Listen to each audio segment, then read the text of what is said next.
Irmãos, que abram comigo, por favor, em Hebreus 12.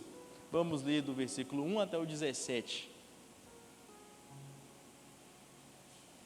Hebreus capítulo 12, do 1 ao 17. Peço a todo mundo que me acompanhe, que abram comigo, por favor.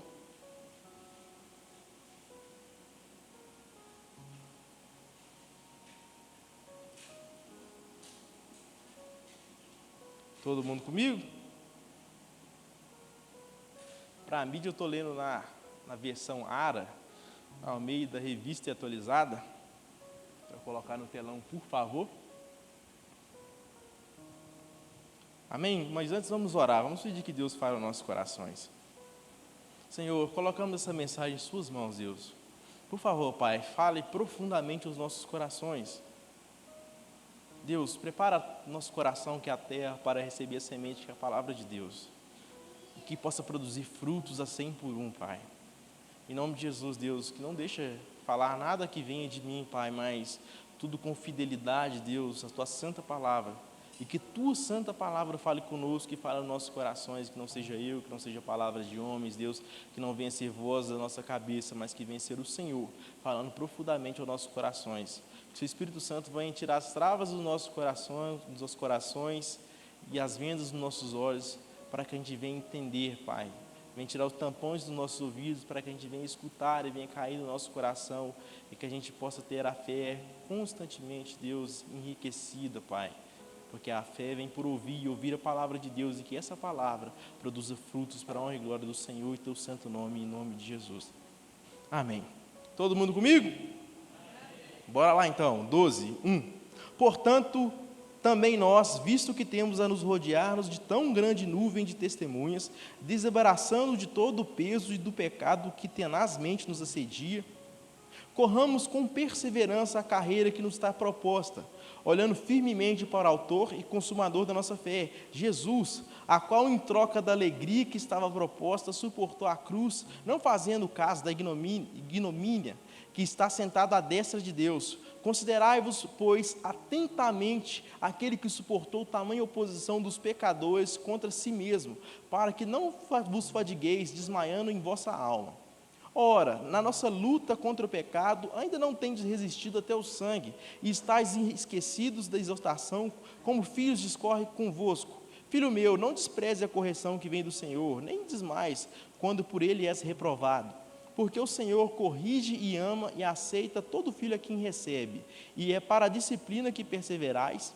Deus os trata como filhos, porque o filho há que o pai não corrige, mas se estáis sem correção, de todos tem tornado participantes, logo sois bastardos, não filhos. Além disso, tínhamos nossos pais, segundo carne, que corrigiam-nos e nos respeitávamos, não havendo de estar em muito maior submissão ao nosso Pai espiritual, então viveremos. Pois eles nos corrigem por pouco tempo, segundo o melhor lhes parecia. Deus, porém, nos disciplina para aproveitamento, a fim de sermos participantes da sua santidade. Toda disciplina com efeito, no momento não parece ser motivo de alegria, mas tristeza. Depois, no entretanto, produz fruto pacífico e tem sido por elas exercitados frutos de justiça. Por isso, restabeleceis as mãos descaídas e os joelhos trôpegos, e fazeis caminhos retos para os pés, e para as que não se extravie o que é manco, e antes seja curado. Segui a paz com todos e a santificação, sem qual ninguém verá o Senhor. Atentando diligentemente, porque ninguém seja faltoso, separando-se da graça, nem haja alguma raiz de amargura que brotando vos perturbe, e por meio dela muitos sejam contaminados. Nem haja algum impuro ou profano, como foi Esaú, o qual por um repasto vendeu o seu direito de primogenitura. Pois sabeis que também, que posteriormente, querendo herdar a bênção, foi rejeitado, porque não achou lugar de arrependimento, embora com lágrimas estivesse buscado.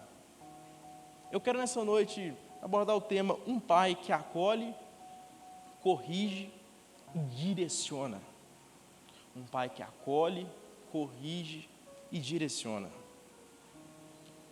Esse autor dos Hebreus, pelo qual não sabemos quem é o autor dos Hebreus, tem pessoas que falam que é Paulo, tem pessoas que falam que é Barnabé, outros dizem que é Apolo, mas particularmente ninguém sabe.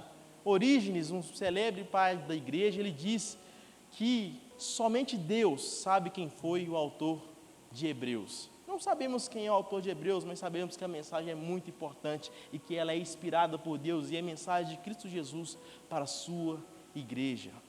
Os hebreus, esse autor, ele escreveu aos hebreus, porque os hebreus eles estavam passando por grandes perseguições.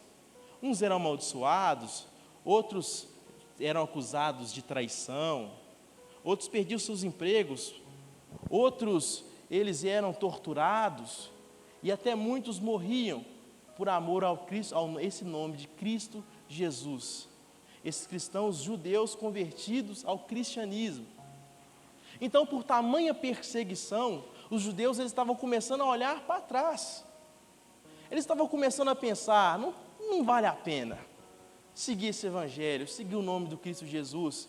A gente está sofrendo tanto, então eu quero voltar atrás. E muitos estavam voltando atrás e pensando em voltar atrás, voltar para o judaísmo, regredir do cristianismo para o judaísmo, simplesmente para ter uma vida mais fácil. Já que eles estavam sofrendo tanta perseguição, tribulação e sofrimento, eles olhavam para trás, simplesmente para ter uma vida mais fácil, regredindo da luz para as trevas, regredindo da luz para as sombras, porque o judaísmo não é nada mais do que sombras, as leis. Então, esse autor, ele escreve para esses judeus que estavam olhando para trás, olhando para o judaísmo, escreve que Jesus é superior, Jesus é melhor. Jesus é melhor que Moisés, Jesus é melhor que Abraão, que Arão, Jesus é melhor que os profetas, que tudo na lei, que tudo no Antigo Testamento aponta para Jesus. As festas apontam para Jesus, a Páscoa aponta para Jesus, os símbolos do Antigo Testamento simbolizam Jesus, todo o Antigo Testamento aponta para Jesus, tudo aquilo que estava era uma sombra daquilo que ia de vir, que já estava e que já está entre nós e estava no meio daqueles judeus. Então o autor, costumo falar Paulo, então o autor, ele estava falando para aqueles judeus, para eles não olharem para trás, porque eles estavam regredindo, que voltar para o judaísmo era regredir, que voltar para o judaísmo era sair daquilo que é superior para o inferior. Então ele está abordando e conversando com eles, para que eles venham permanecer fiéis até a morte, para que eles venham permanecer perseverantes. E ele que, a vida cristã, ele começa aqui no versículo 12:1, acompanhe comigo, não feche sua Bíblia, por favor, acompanhe comigo, vamos ficar neste texto.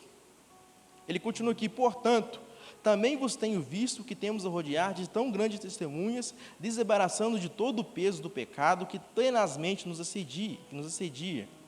Continuando, corramos com perseverança a carreira que nos está proposta. Então, o autor ele compara aqui com uma metáfora a vida cristã a uma corrida. Ele compara a uma corrida onde nós estamos correndo, e a vida é isso, uma corrida. E nessa corrida nós temos testemunhas. Ele fala aqui, portanto nós vistos rodeados de tão grandes nuvens de testemunhas. As testemunhas aqui são os heróis da fé, que ele está falando aqui no capítulo 11. No capítulo 11 ele vai falar dos heróis da fé. Ele fala aqui de Abraão, fala de Moisés, fala de Sara, fala das muralhas de Jericó que caíram pela fé, fala de certos irmãos, continua falando aqui no 11:34, extinguiram-se a violência do fogo, escaparam ao fio da espada da fraqueza que lhe tiraram a força, fizeram poderosos em guerra e puseram em fuga os exércitos estrangeiros, mulheres receberam para a ressurreição dentre os mortos, alguns foram torturados, não aceitando seu resgate para obterem superior ressurreição, outros por sua vez passaram pela prova de escárnios e açoites, e sim, até de algemas e prisões, foram apedrejados, provados, cerrados ao meio, mortos ao fio da espada, andaram peregrinos, vestidos de peles de ovelhas e de cabras, necessitados, afligidos, maltratados, homens pelos quais o mundo não era dignos, errantes pelo deserto, pelos montes, pelas covas, pelos astros da terra. Ora, todos estes obtiveram bom testemunho por sua fé. Ora, todos estes que obtiveram bom testemunho por sua fé, não obtiveram, contudo, a concretização da promessa, por haver Deus provido coisa superior a respeito, porque para eles, sem nós, não fôssemos aperfeiçoados. Então, o autor está falando aqui dessas testemunhas dos heróis da fé. Ele continua aqui no versículo 12, então, portanto, depois de citar as testemunhas, ele continua aqui, portanto, sois cercado por nuvens de testemunhas. Então, nessa corrida, nós temos nuvens de testemunha testemunhando, servindo de exemplo e inspiração para nós. E nós temos que tomar cuidado com a interpretação errada deste versículo, porque alguns, interpretando erroneamente esse versículo, falam que essas testemunhas estão no céu, ou seja, são os santos que estão mortos, que estão nos céus, testemunhando e intercedendo por nós. Não, isso é uma interpretação errada. Isso, até mesmo a Igreja Católica, ela chama isso da intercessão dos santos, onde que você pode orar pelos santos que já estão mortos, que ele vai interceder por você. Isto é errado. Temos que tomar cuidado com a interpretação errada deste versículo.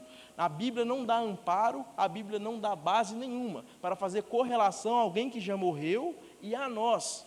Então tem um grande abismo que separa aquilo que já morreu e a nós. Quem intercede por nós é somente Jesus, o Espírito Santo, Deus que intercede por nós.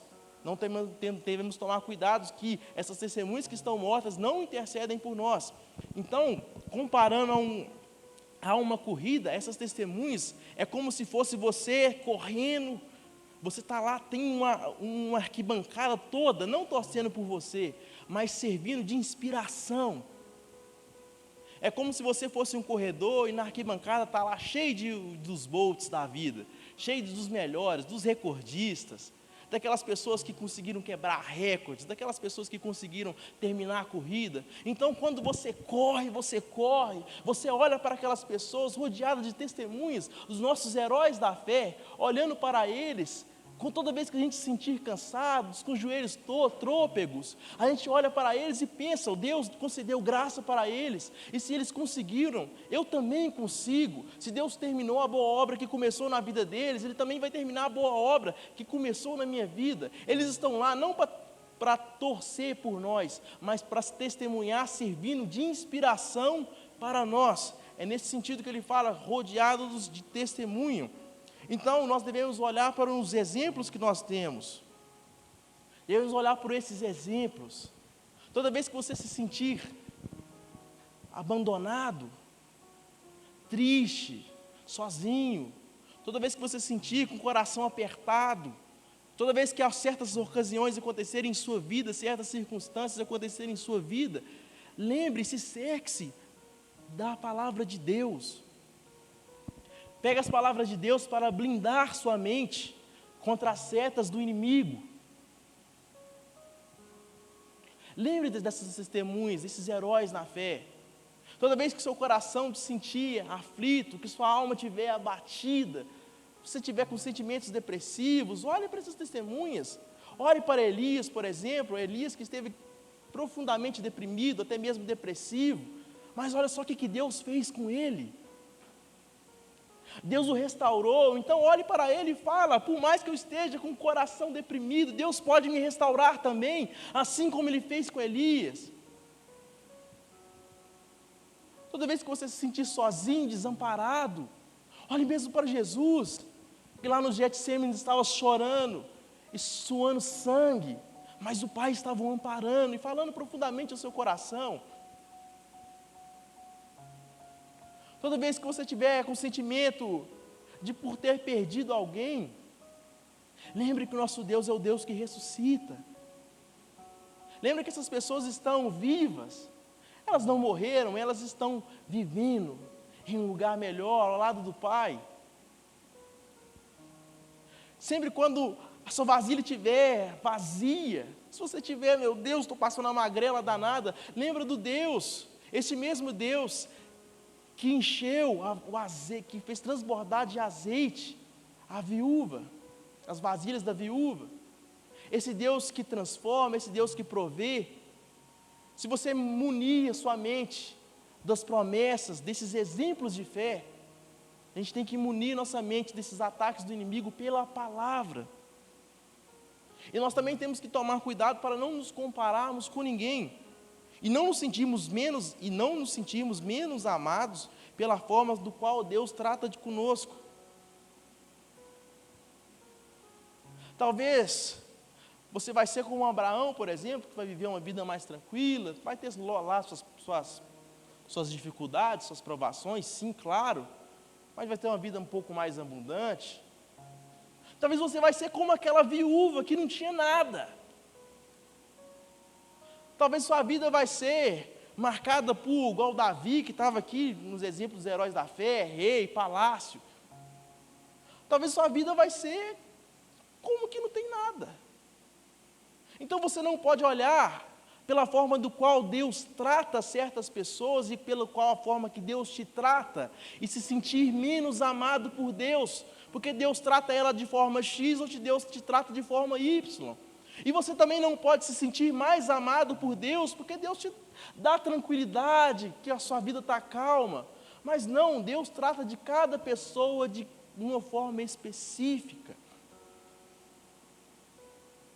Assim como os materiais, se você precisa derreter um material, por exemplo, o alumínio ele vai fundir, ele vai começar a derreter em temperaturas mais baixas, o ferro em temperaturas maiores. Cada material tem seu ponto de fusão, ele começa a derreter em certas temperaturas. Tem certo material que precisa ser forjar, você precisa de mais martelada, de mais fogo, tem uns que menos temperatura. Então Deus vai fazendo isso com a gente. Certas pessoas Deus vai agir de certa forma, certas pessoas Deus vai agir de outra forma, mas não se sinta menos amado, porque talvez Deus te faz passar mais tribulações do que outras pessoas. Não se sinta menos amado. Deus trata cada um de uma forma. Talvez você precise de passar por doenças, por tribulações. Talvez você precise passar por momentos de provisão, de felicidade, de abundância. Mas todas as coisas cooperam para o bem daqueles que amam a Cristo Jesus, daquele que foi chamado de acordo com o seu propósito. Isso significa que nem todas as coisas vão dar certo para nós, mas que Deus vai agindo da forma de que Ele quer, da maneira que Ele quer, às vezes te trazendo tristeza, às vezes te trazendo doenças, às vezes Ele não vai te livrar de doenças, às vezes não vai te livrar de tempestades, às vezes vai te dar momentos de pura felicidade e alegria, momentos de provisão, às vezes momentos de choro, mas Deus vai transformar e pegar todas essas coisas para cooperar para o seu bem.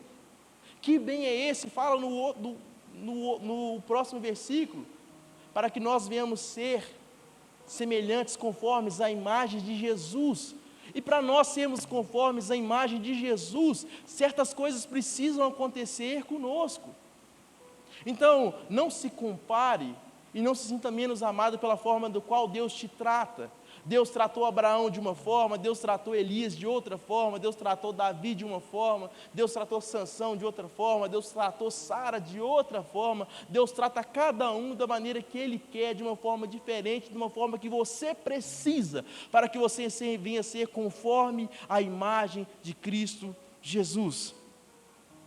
E Ele continua aqui: desembaraçando-nos de todo o peso e do pecado que tenazmente nos assedia. Então nós devemos nos livrar de todo o fardo que nos atrapalha. Devemos livrar de todo o fardo que vai nos atrapalhar nessa corrida. Se a vida é uma corrida, o que você não quer é carregar uma mochila nas costas. Você vai para a corrida de mochila nas costas? De maneira nenhuma. A Silvia que gosta de correr, você vai de mochila nas costas, Silvia? Não vai, você vai cansar. Ou seja, nós devemos que livrar de todo o peso. E devemos entender aqui que o autor ele fala aqui: livrai de todo o peso e do pecado que tenazmente nos assedia. Vemos aqui que tem uma diferença de peso e pecado. Nem todo peso é pecado. Talvez uma coisa simplesmente boa pode estar sendo um peso e um fardo da sua vida. Não é pecado, mas é um fardo na sua vida, está te atrapalhando nessa corrida. Talvez o celular que você perde tanto tempo está sendo um peso para que você venha completar essa corrida. Talvez falar demais está sendo um peso que está atrapalhando essa corrida. Talvez até mesmo estudar demais, trabalhar demais está sendo um peso que está te atrapalhando nessa corrida. Está vendo aqui que o problema não é trabalhar? O problema são os excessos. O problema não é você trabalhar demais, o problema é quando você está tão engajado no trabalho que você esquece de Deus. está tão engajado nas coisas que você quer conquistar, construir, que você se esquece de orar, você já não tem tempo para orar, você já não tem tempo mais para fazer um estudo de qualidade, você já não tem tempo mais para visitar, você já não tem tempo mais para fazer as coisas da igreja. O problema não é trabalhar, o problema é quando isso se torna senhor sobre sua vida, ou seja, são pesos que nós devemos deixar para trás. Não estou falando para você ser preguiçoso também não, pelo amor de Deus, tem que trabalhar muito sim, mas não se esquecer de Deus, deixar para trás todos esses pesos que estão nos atrapalhando nessa corrida, deixar para trás o pecado, esse pecado que a NVI fala, o pecado que nos envolve. O pecado é como se fossem essas roupas pesadas. Você vai para uma corrida de roupa pesada? Não, você vai com roupas leves. Às vezes você vai com uma roupa tão pesada que você vai embolando aquele trem te atrapalhando, essas coisas te envolvendo, que está atrapalhando nessa corrida. Então larga esse pecado. O pecado está atrapalhando nessa corrida para a santidade, nessa corrida para o céu. Larga o pecado para trás. Deixa esse pecado para fora. Sabe que Deus ele não se agrada no pecado. Sabe que do pecado fere a honra, fere a santidade de Deus. Sabe que Deus não está nem um pouco satisfeito com o pecado que você não quer largar. Isso está sendo um grande peso. Isso está te envolvendo. De forma que está atrapalhando a concluir a corrida. E ele continua. Corramos com perseverança a carreira que nos está proposta. Essa corrida até o céu não é nada fácil, nós precisamos ter perseverança. Sabe como nós devemos correr? Nós devemos correr perseverantes. Essa corrida nós precisamos ter muita e muita perseverança, porque Jesus fala que no mundo tereis aflições, e essa corrida, o que não falta nessa corrida até o céu é aflição. Às vezes você tem muros, do nada aparece coisa que você tem que pular, às vezes aparece buraco que você cai, às vezes aparece coisa que às vezes você manca, tropeça seu pé, às vezes o inimigo vai te assediar, o pecado vai te assediar, mas nós precisamos correr perseverante. E como devemos correr? Olhando para Jesus. A vida é uma corrida, e uns correm para a salvação, outros correm para a perdição. E a corrida dos perdidos sempre parece ser mais fácil.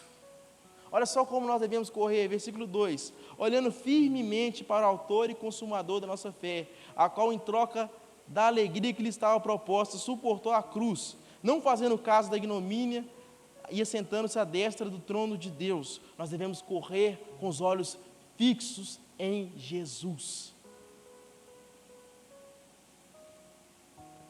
Porque simplesmente olhando para Jesus, nós vamos conseguir completar a carreira. Quando a gente tira os olhos de Jesus e olha para os outros que também estão correndo, essa vida é uma grande corrida. Uns estão correndo para a salvação, outros estão correndo para a sua própria perdição. Enquanto a nossa corrida parece ser muito difícil, cheia de obstáculos, cheia de pessoas más tentando nos atrapalhar até, a corrida de quem está andando para a perdição, o caminho é lindo, a porta é larga, o caminho é largo, eles correm velozesmente, não tem peso nenhum, não tem muro nenhum, não tem buraco, a pista parece que é perfeita. Quando você olha para a corrida dos que estão se perdendo, às vezes você pode até ter inveja, mas você não pode de maneira alguma tirar os olhos do Jesus, o autor e consumador da nossa fé. Sabe quando nós tiramos os olhos de Jesus, sabe o que é perigoso acontecer conosco? Abram comigo lá em Salmos 73, por favor. Mas deixa o dedinho aí que nós vamos voltar.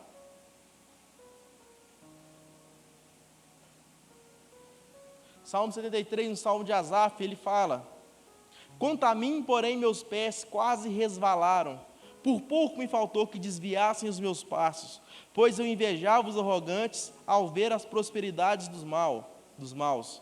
Para eles não há preocupação, seu corpo é forte e sadio, não partilham de canseira dos mortais, nem são afligidos como os outros. Por isso o soberbo cinge como colar e a violência os envolve como os mantos. Os olhos saltam de tanta gordura e o coração deles brotam fantasias, zombam e falam maldade, falam de opressão com arrogância, abrem as bocas para falar contra os céus e a língua deles percorre a terra. Por isso o seu povo se volta para eles e eles têm por fonte da qual se bebe com avidez. Eles dizem, como Deus ficará sabendo? Por acaso o Altíssimo tem conhecimento? E eis que são os ímpios, sempre tranquilos, aumentam suas riquezas. Com certeza foi inútil preservar puro o meu coração e lavar minhas mãos na inocência, pois o dia inteiro sou afligido e cada manhã sou castigado.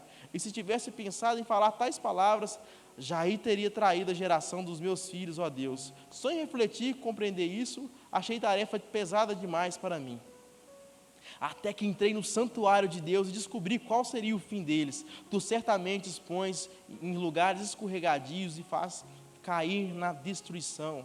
Aqui é um salmo de Asaf, que fez 12 salmos, escritor de 12 salmos, um levita, músico, um grande homem grandemente usado por Deus. Asaf, quando ele tirou os olhos de Jesus, ele começou a olhar para os ímpios, ele fala aqui que os pés deles quase se desviaram. Quando ele começou a parar de correr, olhando para Jesus, e olhando para os que estão correndo para a perdição, sabe o que ele viu? Ele viu que os outros estão correndo tranquilo, ele viu que não falta riqueza, que o corpo deles são sadio, ele viu que tudo dá certo para eles, se ele fala mal, nada acontece. De forma, ele até pensou, nossa, foi inútil conservar puro meu coração e lavar minhas mãos, esqueci, e lavar minhas mãos na pureza. Ele não estava vendo sentido enquanto ele olhava para os ímpios.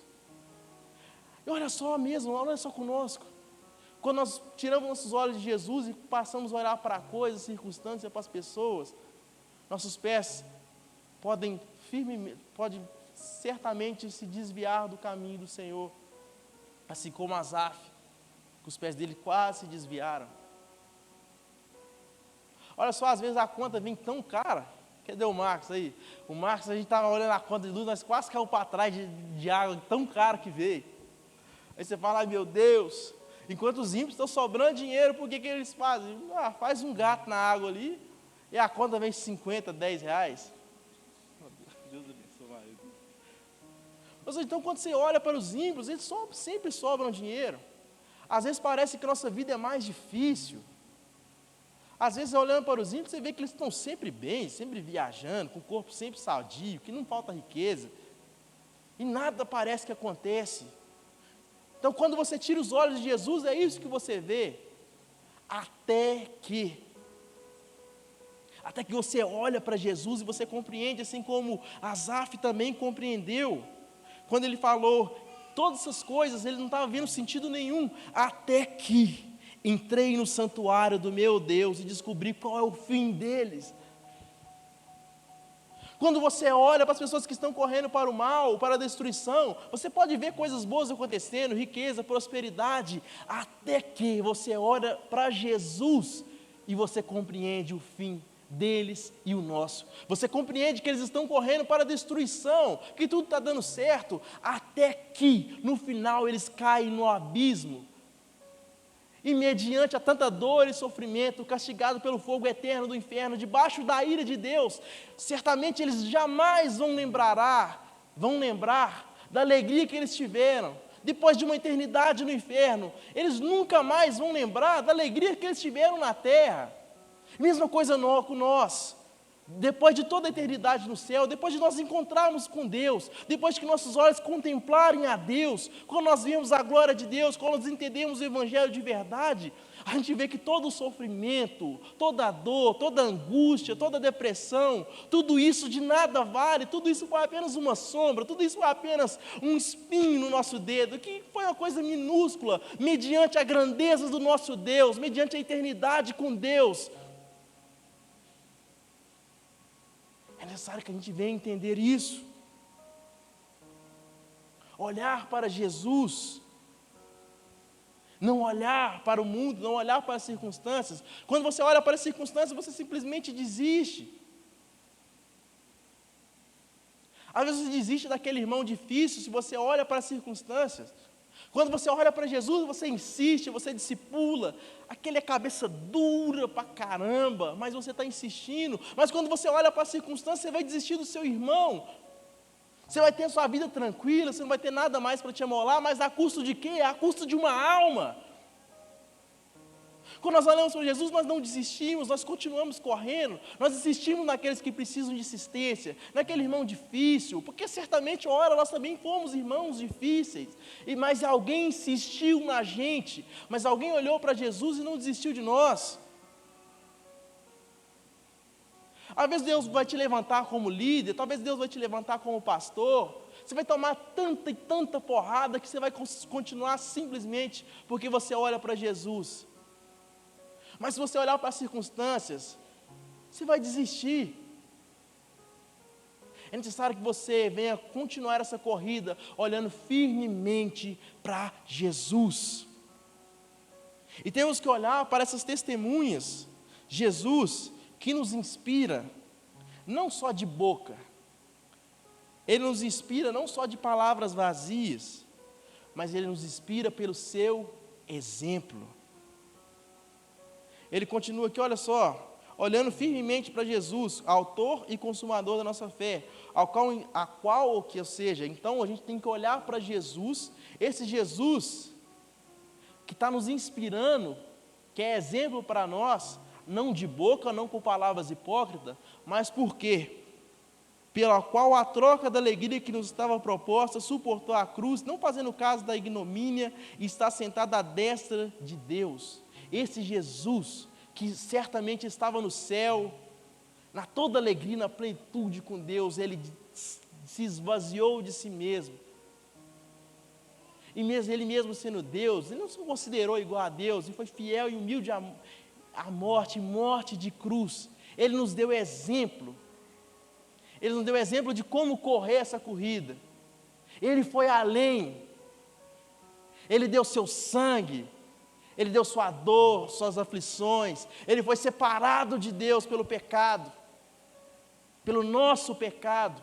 Ele morreu e toda a justiça que estava nele agora está em nós. Ele deu exemplo para nós.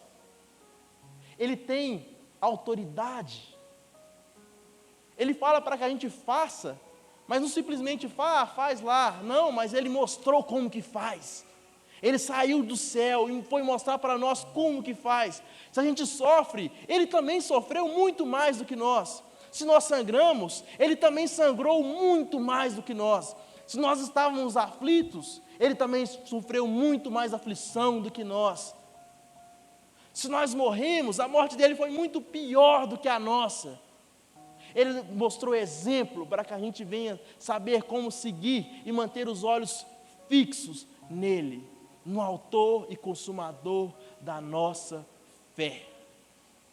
E ele continua: considerai-vos, pois, atentamente, pois aquele que suportou tamanha oposição dos pecadores contra si mesmo, para que não vos fatigueis, desmaiando em vossa alma.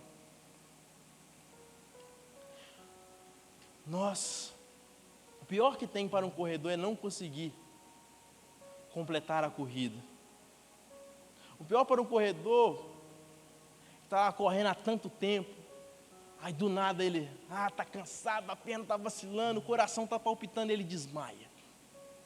Nada pior para um corredor do que completar a corrida, do que não completar a corrida.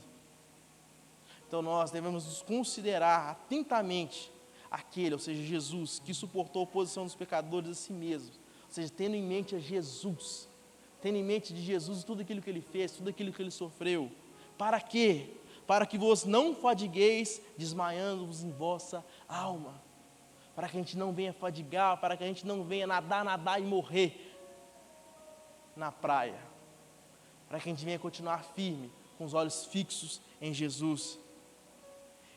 E a gente deve correr com perseverança, lançando fora todo o peso do pecado, todo o peso, se despindo de todo o pecado. Tendo exemplo quem? Tendo exemplo Jesus. Ele é nosso maior exemplo, na presença das nossas testemunhas, que nos inspiram, ou seja, nossos heróis da fé.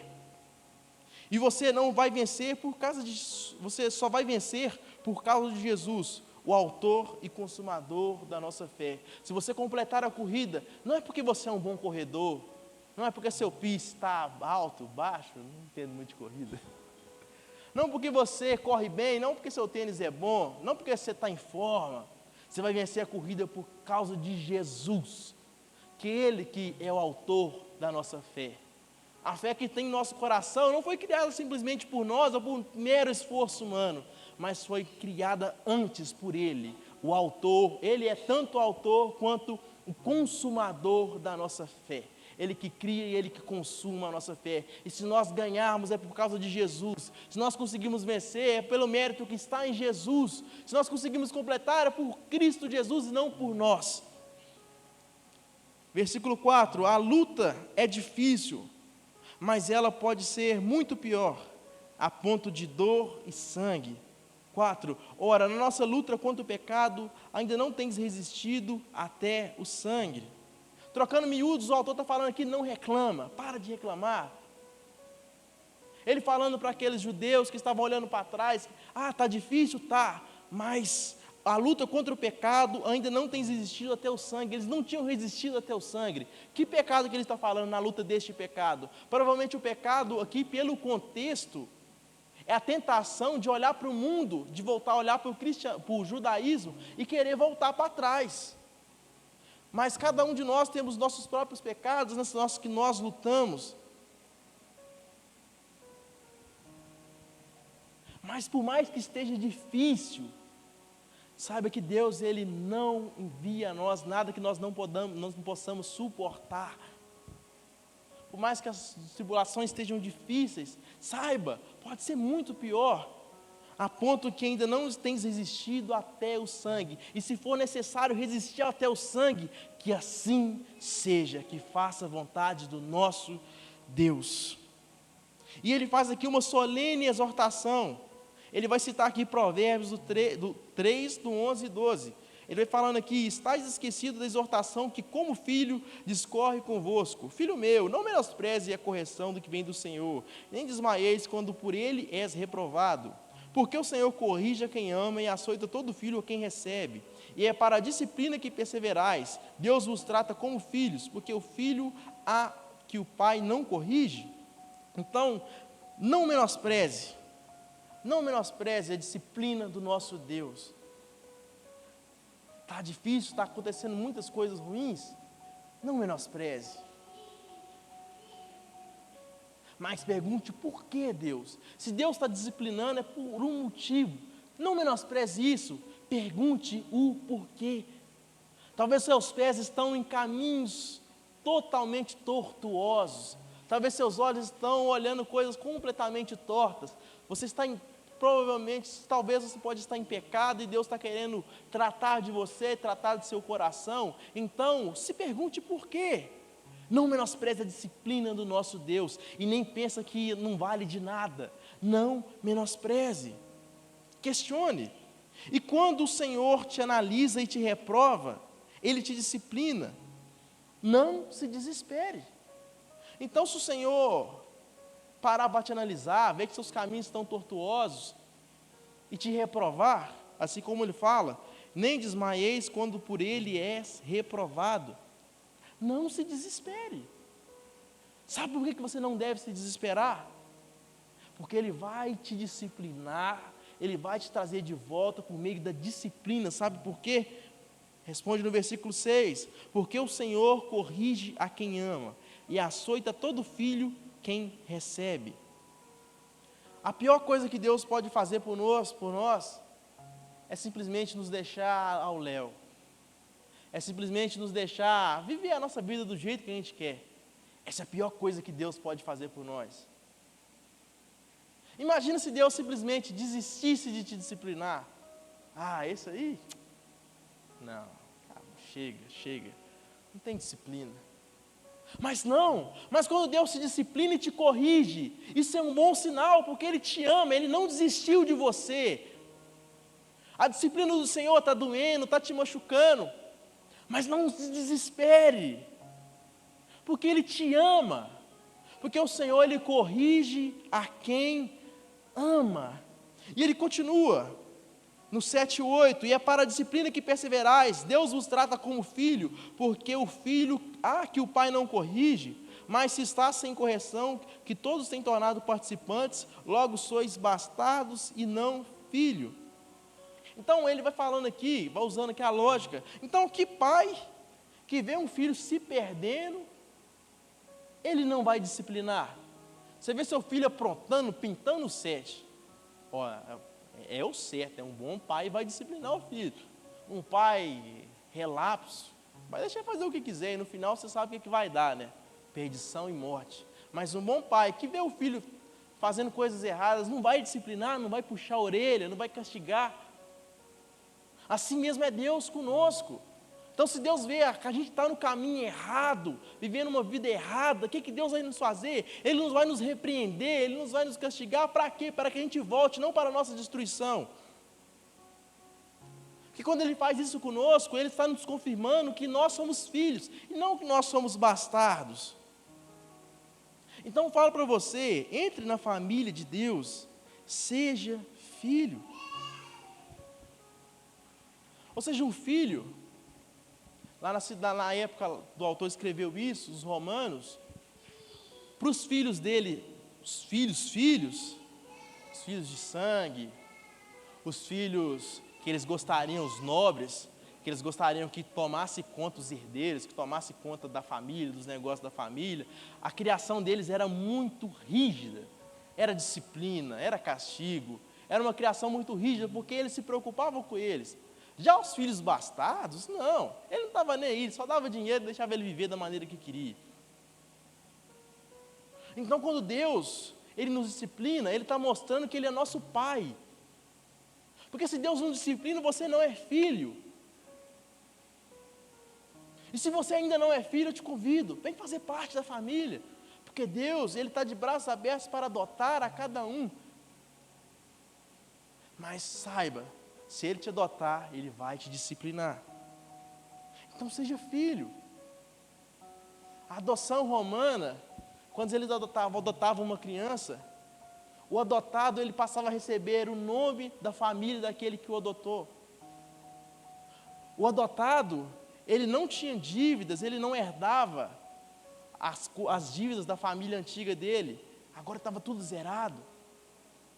O adotado, ele tinha tanto direito como o filho de sangue. E o adotado para adotar precisava de precisava testemunhas para testemunhar que aquele processo de adoção, para que aquela pessoa que adotou não venha desistir ou voltar atrás, mostrando a seriedade.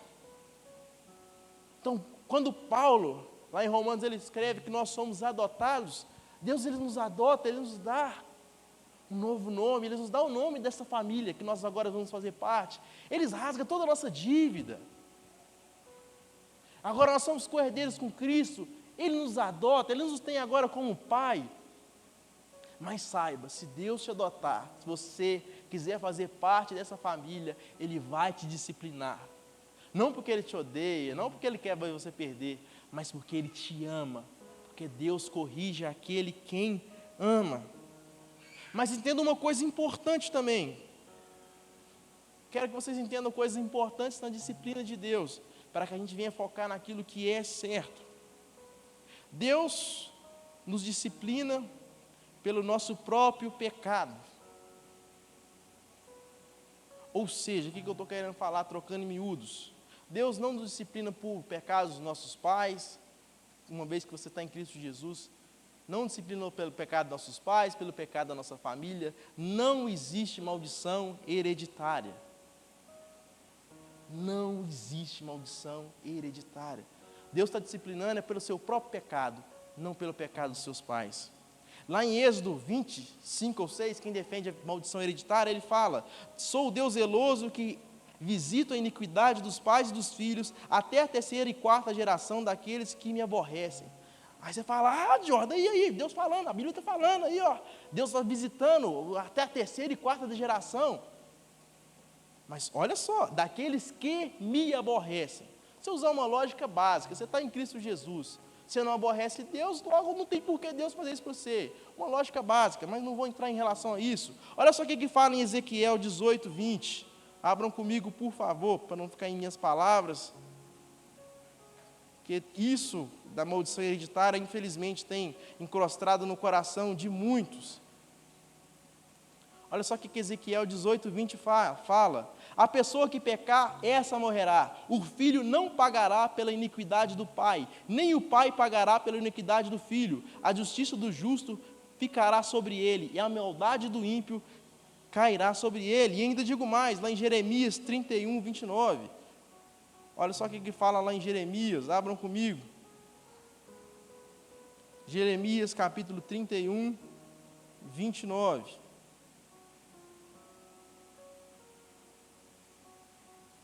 Em diante. Os pais comeram as uvas verdes e os dentes dos... Naqueles dias já não dirão, os pais comeram uvas verdes e os dentes dos filhos que se embotaram. Pelo contrário, cada um morrerá pela sua própria iniquidade. Quem comeu uvas verdes é quem ficará com os dentes embotados. Ou seja, não tem maldição hereditária. Aquilo que estava falando, que visita até a terceira e quarta geração, era no passado, era para aquele povo, e daqueles que ainda aborreciam o Senhor. Mas para nós não, na nova aliança, a mesma palavra fala que não mais aconteceria isso, que cada um, aquele que pecar, esse morrerá pelo seu próprio pecado. E não mais aquele povo poderia falar para Deus, como aquele povo falava para Deus, Deus, mas nossos pais que pecaram é a gente que está colhendo, ou seja, quando fala lá em Jeremias, não, nossos pais comeram uvas verdes e nossos dentes que estão se botando, ou seja, eles fizeram, a gente sofre a consequência. Jeremias está falando, Deus está falando, naquele dia não jamais dirá isso, cada um pagará pela sua própria iniquidade, o filho pagará pelo filho, o pai pagará pelo pai, cada um vai prestar conta de si mesmo. Ou seja, então não existe maldição hereditária, porque toda maldição foi quebrada em Cristo Jesus. Quando nós estamos em Cristo Jesus, toda maldição está quebrada nele. Então, se você fala que maldição hereditária existe, isso significa que quando você está em Cristo Jesus, o sangue dele, o sacrifício dele não foi suficiente para quebrar a maldição, que maldição é maior que o sacrifício dele. Não faz lógica nenhuma. A própria palavra nos ensina que isso é errado. Então, pare de pensar que Deus está disciplinando por coisas que outros fizeram. Às vezes você está pensando, Deus está querendo tratar com você, Deus está querendo falar seu coração, Deus está querendo te ensinar, mas você não está querendo ver, você não está querendo aprender, você não está se questionando por que Deus está te disciplinando, porque você está perdendo tempo demais pensando, não, está acontecendo isso porque meu pai fez tal coisa, minha mãe fez tal coisa, aí você vai fazer campanha para quebrar a maldição hereditária, para quebrar isso, para quebrar aquilo, mas não, Deus está querendo te ensinar uma coisa e você está com olhos em outras coisas, aí Deus vai continuar te disciplinando, até que você aprenda. Então entenda isso, toda maldição está quebrada em Cristo Jesus, e eu quero que você entenda uma coisa importante também. A Bíblia fala que Deus nos disciplina quando você está no pecado. E o castigo não é por algo que Ele já te perdoou, então se perdoe. O que eu estou querendo falar com isso? Talvez Deus está disciplinando. Você lembra uma coisa, não, Deus está me disciplinando por uma coisa que eu fiz lá atrás. Não, você já confessou, você já se arrependeu, você já deixou. Você nunca mais fez, se arrependeu verdadeiramente, mas você vive sua vida debaixo do peso. Deus vai me castigar por aquilo que eu fiz lá atrás. Deus vai me castigar por aquilo lá que eu fiz, sei lá quando. Você já se arrependeu, você já deixou. Deus até já te disciplinou, mas você não se perdoa. E você nem aprende porque Deus está te disciplinando agora. Deus está te disciplinando agora por uma coisa e você está se martirizando por outra coisa que já está perdoado. A mesma palavra fala que Deus, Ele pega os nossos pecados e joga no mar do esquecimento. Lá mesmo em Jeremias 31, diz que Ele perdoaria nossos pecados e jamais se faria menção deles. Ou seja, uma vez que o pecado está confessado, está arrependido, você já chorou, você ficou triste, Deus já te perdoou, Deus já tratou de você, acabou. está lançado no mar do esquecimento. Então não para de ficar vivendo a vida debaixo de jugo. Ah, Deus vai me castigar por aquilo outro lá. Não, você já arrependeu. O que eu estou querendo falar isso? Eu quero que você entenda essas duas coisas para que você venha olhar a disciplina de Deus da maneira correta, para que você venha ter foco nas coisas que realmente são importantes. Às vezes é como um telefone, seu telefone está descarregando porque está cheio de vírus, lotado de vírus, seu telefone está descarregando rapidão. O que você faz? Você vai lá, compra uma bateria Xing Ling, gasta dinheiro, troca. Ah, agora resolveu. Não, o telefone está descarregando rapidão também. Você fala, nossa, está rápido, o que aconteceu? E os vírus lá descarregando seu telefone.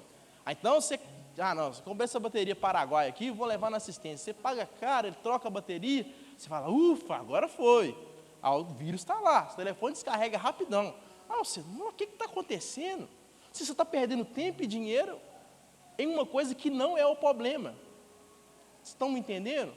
Então você vai direto na raiz do problema. Se fosse já direto soubendo que era o vírus, você não perderia foco, tempo, dinheiro e outras coisas.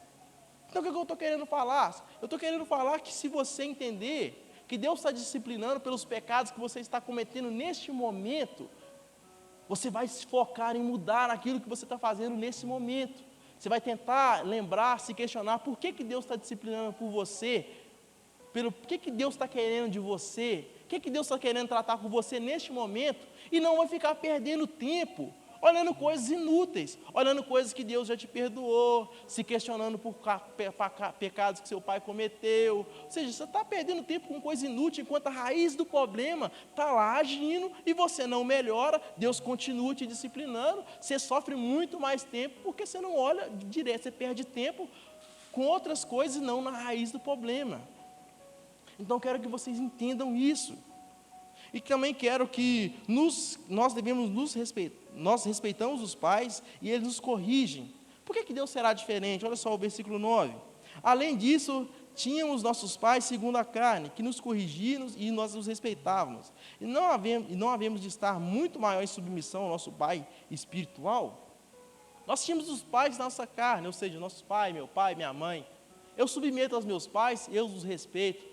E mesmo assim eles me disciplinavam, né? Agora, se precisar puxar minha orelha, eles puxam a orelha, fala, mas bater só quando era pequeno.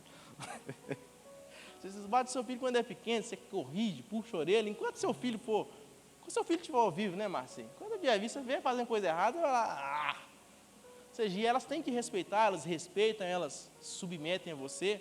Então, por que Deus vai ser diferente? Se aquilo que é imperfeito, você submete, você respeita, por que é o perfeito? Você não vai se submeter? Por que nossos pais que são imperfeitos e nos amam de modo imperfeito, eles nos castigam por amor a nós, e Deus que é perfeito não vai nos disciplinar?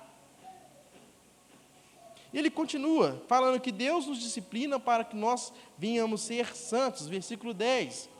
Pois eles nos corrigem por pouco tempo, segundo melhor nos parecia. Deus, porém, nos disciplina para aproveitamento, a fim de sermos santos e participantes da sua santidade. Então, por que Deus nos disciplina? Deus não dá ponto sem nó. Deus, ele faz tudo de acordo com um propósito. Então, qual é o propósito que Deus nos disciplina? Para que a gente venha entender, para que a gente venha arrepender, para que a gente venha melhorar, para que a gente venha mudar e, consequentemente, a gente venha a trilhar o caminho da santidade. E a santificação é um processo progressivo que ocorre na vida dos crentes regenerados. Ou seja, a santificação é esse processo progressivo que Deus vai atuando dia após dia no nosso coração. Então, quando Deus nos chama, Ele nos perdoa nossos pecados, Ele nos justifica. O que é a justificação? É Deus imputa toda a justiça dEle em nós. É como se nós estivéssemos devendo uma dívida que não dá para pagar, uma dívida muito grande. Então, esse credor, ou seja, Deus, Ele simplesmente nos perdoa, a gente fica zerado. Mas não simplesmente nós ficamos zerados, mas Ele coloca no nosso crédito um valor infinitamente maior, um valor que nem dá para contar, um valor infinito. É isso que Deus faz conosco. Ele não simplesmente perdoa nossos pecados, gerando assim nossa dívida, mas Ele imputa toda a justiça que há em Cristo Jesus em nós, ou seja, nos dando esse crédito infinito na nossa conta, satisfazendo assim o padrão de perfeição de Deus. Então, nós somos justificados, e após sermos justificados, começamos a ser regenerados, e começa um processo de santificação na nossa vida. Dia após dia, nós estamos cada dia sendo disciplinados. Deus usa a disciplina para nos santificar, Deus usa certas alegrias para nos santificar, Deus usa a palavra de Deus para nos santificar, e cada dia esse processo de santificação vai acontecendo na nossa vida para que a gente venha a ser conforme Cristo Jesus e correr essa corrida da melhor maneira possível, para que no final nós venhamos ser glorificados, onde não mais precisaremos desse processo de santificação, onde não mais nós lutaremos contra o pecado, onde nós não mais seremos mais disciplinados. Mas se Deus nos disciplina agora, é para que no fim venhamos a ser salvos, completando assim a corrida que Ele nos faz correr e nos ajuda a correr e corre junto conosco. E ele continua: a disciplina de Deus pode nos parecer tristeza à primeira vista, mas Deus produz frutos da sua justiça. Versículo 11: toda disciplina com efeito no momento pode parecer motivo de tristeza, não pode parecer motivo de alegria, mas de tristeza. Ao depois, entretanto, produz fruto pacífico ao que tem sido por ela exercitados como frutos de justiça. Então, quando Deus te disciplina, no momento você vai ficar triste, pode não parecer motivo de alegria. Você vai ficar triste, falar, vai doer, você vai ficar triste, você vai chorar, mas Deus vai tratar com você, e no final você vai ver que grande alegria foi, e você vai dar glória a Deus, porque Ele tratou com você.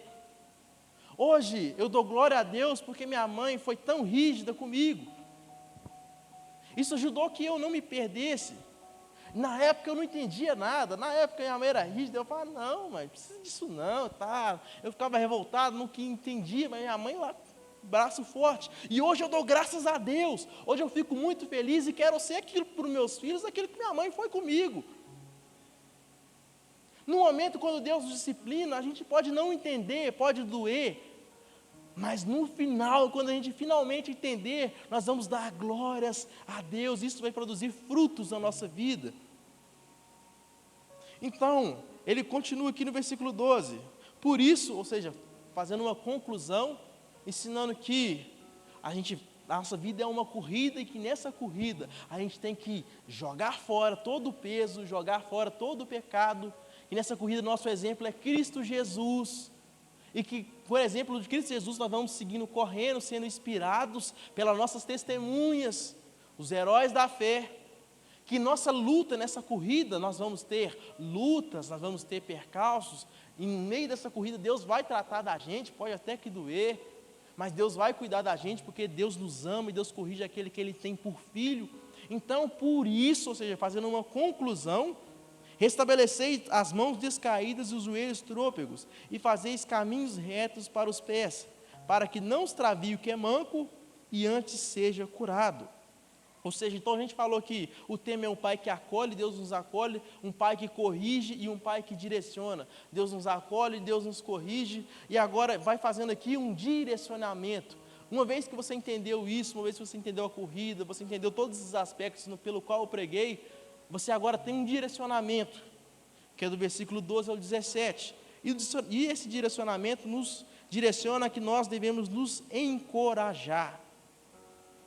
Ou seja, no meio dessa corrida, as mãos podem ficar descaídas, os joelhos podem ficar trôpegos, mas nós temos que nos encorajar, e fazeis caminhos retos para os pés, para que não se extravie o que é manco, e antes seja curado. Ou seja, no meio dessa corrida, eu preciso de você, você precisa de mim, aquele irmãozinho que é manco, ou seja, tem dificuldade para correr, ele precisa, nós precisamos uns dos outros. Eu preciso que você consiga ver aquilo que eu não estou vendo e que puxe minha orelha também. Se eu estiver errado, se eu estiver causando qualquer coisa errada, eu peço aos irmãos que, por favor, me chamem no canto e fale comigo, me discipline também. É isso que a gente é encorajado a fazer. Se o irmão está errado, fala com ele, vamos nos ajudar uns aos outros. É tão bom quando nós estamos juntos, ou nas células, por exemplo, nossa fé é tão fortificada quando nós estamos com os irmãos, a gente aprende uns com os outros, a gente conta exemplos nossos, a gente ri, a gente chora, a gente se diverte, mas a gente sempre aprende uns com os outros, e é tão bom para a nossa fé continuar caminhando com os nossos irmãos, então nós temos que encorajar uns aos outros. Outro direcionamento, seguis em paz com todos e a santificação pela qual ninguém verá ao Senhor. Nós devemos ter paz, buscar ter paz com todos. A pior coisa é aquela pessoa que não quer paz com ninguém. Nós temos que ter paz. Nosso Deus é um Deus de paz.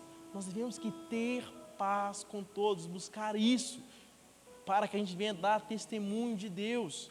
E buscar a santificação pela qual ninguém verá a Deus. Se nós não formos buscarmos essa santificação, nós de maneira alguma veremos ao Senhor. Nós correremos, nossos joelhos ficarão trôpegos, nossas mãos ficarão descaídas e no final não valerá de nada. Nós devemos buscar essa santificação, esse processo, a cada dia orar, a cada dia buscar, a ler as Escrituras, conhecer as Escrituras, meditar na palavra do Senhor, procurar identificar pontos pelos quais você está errando para que você venha melhorar, verificar pelo que Deus está te disciplinando para que você venha melhorar, para que você venha entender e aprender com a disciplina de Deus, para que você venha buscar a santificação, porque sem santificação ninguém verá a Deus. E ele continua, nós devemos ter cuidado com a apostasia. 15, atentando-nos diligentemente, porque ninguém seja faltoso, separando-se da graça de Deus. Nós temos que tomar cuidado para que a gente não venha a ser faltoso. Às vezes nessa corrida, às vezes nessa disciplina de Deus, a gente sofre tanto, a gente toma tanta pedrada, às vezes os caminhos são tão trôpegos que a gente faz a gente torcer o pé, às vezes você está simplesmente cansado de lutar, mas tome cuidado para que você não venha a ser faltoso, separando-se assim da graça de Deus. Temos que tomar cuidado com a apostasia em nosso meio. Devemos tomar cuidado para que a gente, semelhantemente igual àqueles judeus da época, não venha olhar para trás e se reverter das luzes para as sombras. Sair daquele buraco pelo qual Deus te tirou. Voltar para aquele buraco, pelo qual Deus te tirou. Deus te tirou daquele buraco, sua vida era fria, separada de Deus, por mais que você podia ser feliz, mas você era separado de Deus, você vivia com aquele pecado te aprisionando, te assediando tenazmente, mas Deus tira daquele buraco, Deus te traz para a luz. Então tome cuidado que você não olhe para as sombras e pense que lá é melhor.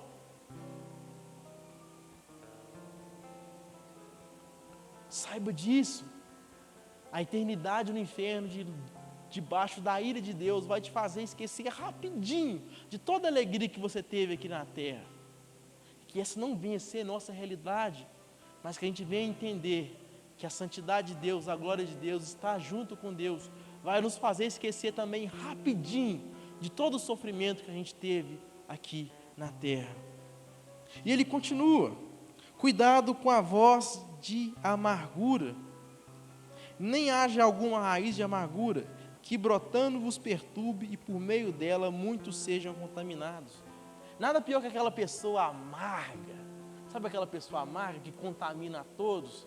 Ou seja, então a palavra fala para a gente vir tomar cuidado com essa raiz de amargura, que é muito fácil no meio de tanto sofrimento, debaixo de disciplina, a gente venha a se perder, a gente não venha a entender as coisas, a gente venha a se deixar a guiar pela dor, a gente venha no momento de sofrimento olhar para a dor, olhar para o passado, olhar para o pessoal sendo feliz e alegre, olhar para que estão correndo para a perdição e você virar essa pessoa amarga. Tome cuidado com a raiz de amargura, porque a amargura contamina muitos. Essa raiz de amargura aqui, provavelmente ele está fazendo referência aqui a Deuteronômios 29 e 18, onde fala que tem que tomar cuidado com a raiz de amargura. Essa raiz de amargura era ervas daninhas, fazendo uma referência a ervas daninhas, ou seja, ervas venenosas, que se um israelita pegar e colocar no caldeirão comum, vai envenenar todo mundo que comer dele, vai envenenar todo mundo ao redor. E a amargura faz isso. A amargura é essa raiz venenosa que vai envenenando todo mundo ao redor. Temos que ter cuidados para que a gente não venha essa pessoa amarga. E mais, nós devemos ter cuidado para identificar esse irmãozinho que está com essa raiz de amargura e não pisar nele, mas ajudar que ele venha estar de volta e entender as coisas do jeito que são, para que esse irmãozinho amargo não venha se perder, não para que você venha a humilhá-lo, não que você venha a desprezar, aquela pessoa é amarga, não, vou nem conversar com ela.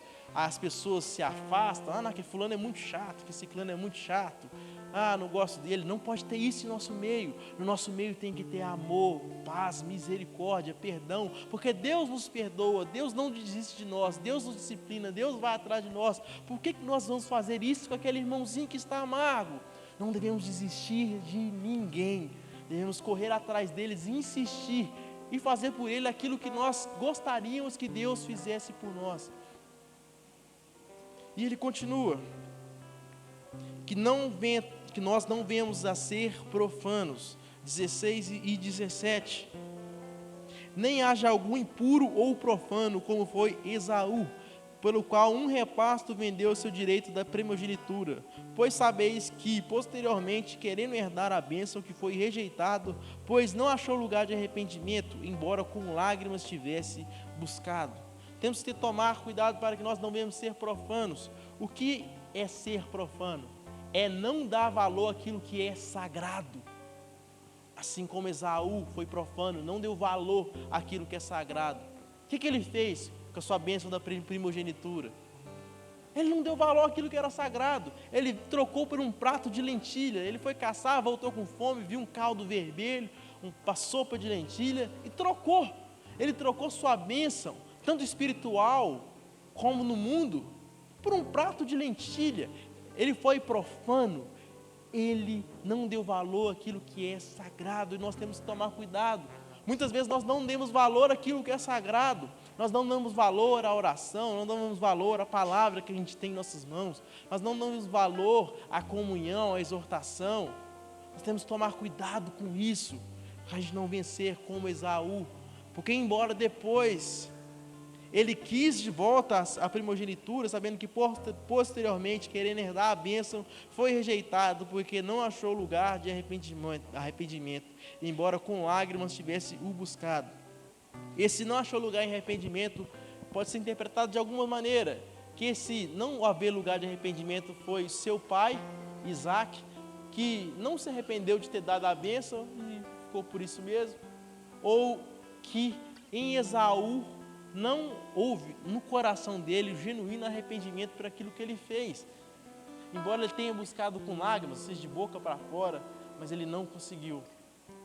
Então nós entendemos isso, que Deus, Ele nos direciona, Ele nos acolhe, e por Ele nos amar, Ele nos acolher, Ele vai nos disciplinar. Entenda isso, Deus vai nos disciplinar. E Ele disciplina porque Ele te ama. E Ele te direciona. Ele nos ensina que nós temos que exortar uns aos outros. Ele nos ensina que nós devemos buscar a santificação. E Ele nos direciona a não sermos amargos. Ele nos direciona a tomar cuidado com a apostasia. Ele nos direciona a não sermos profanos e a entender aquilo que Ele quer falar conosco. Amém? Fique de